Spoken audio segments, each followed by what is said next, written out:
ओम श्री गणेशाय नमः। ओम श्री परमात्मने नमः। सभी गीता प्रेमी साधकों को सादर प्रणाम के साथ जय श्री कृष्ण। अध्याय 8 श्लोक क्रमांक 10।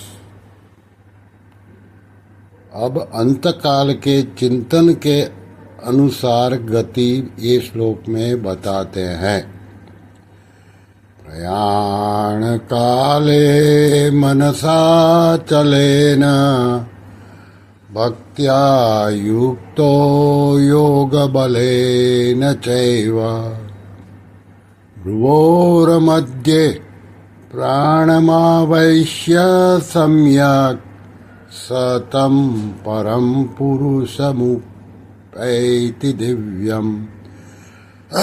अर्थात वह भक्ति युक्त मनुष्य अंत समय में अचल मन से और योग बल के द्वारा भ्रुकुटी के मध्य में प्राणों को अच्छी तरह से प्रविष्ट करके शरीर छोड़ने पर उस परम दिव्य पुरुष को ही प्राप्त होते हैं।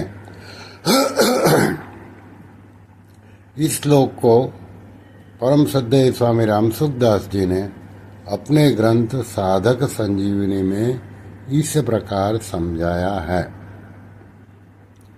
यहाँ भक्ति नाम प्रियता का है, क्योंकि उस तत्व में प्रियता यानी कि आकर्षण होने से ही मन अचल होता है।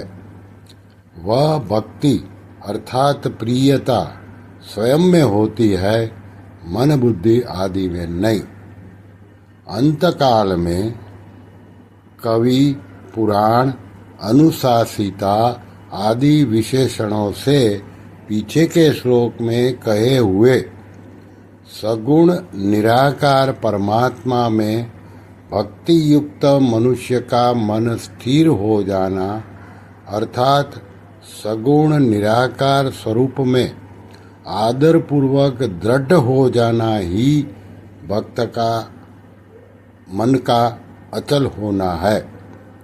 पहले प्राणायाम के द्वारा प्राणों को रोकने का जो अधिकार प्राप्त किया है उसका नाम योग बल है।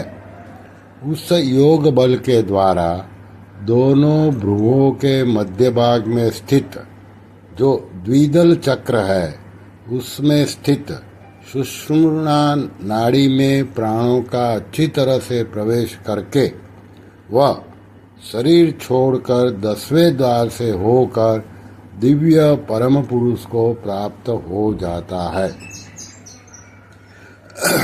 तम परम पुरुष मुपैति दिव्यम पदों का तात्पर्य है कि जिस परमात्म तत्व का पीछे के 9वें श्लोक में वर्णन हुआ है उसी दिव्य परम सगुण निराकार परमात्मा को वह प्राप्त हो जाता है।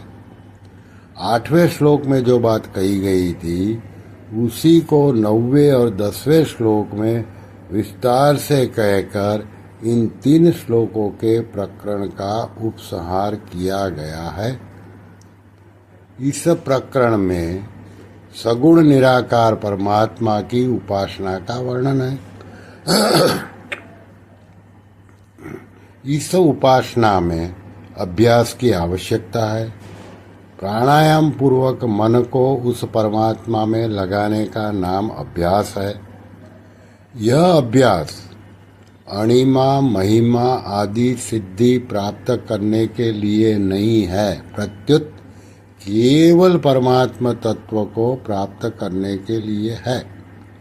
ऐसा अभ्यास करते हुए प्राणों और मन पर ऐसा अधिकार प्राप्त कर ले कि जब चाहे प्राणों को रोक ले और मन को जब चाहे तभी तथा जहाँ चाहे वहीं लगा ले।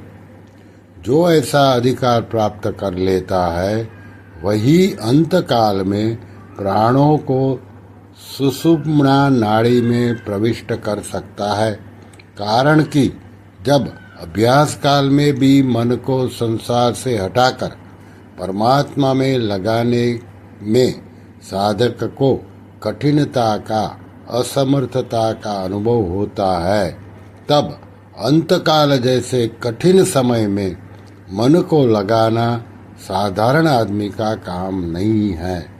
जिसके पास पहले से योग बल है वही अंत समय में मन को परमात्मा में लगा सकता है और प्राणों का सुषुम्ना नाड़ी में प्रवेश करा सकता है। साधक पहले यह निश्चय कर ले कि अज्ञान से अत्यंत परे, सबसे अतीत जो परमात्मा तत्व है वह सबका प्रकाशक, सबका आधार और सबको सत्ता स्फूर्ति देने वाला निर्विकार तत्व है।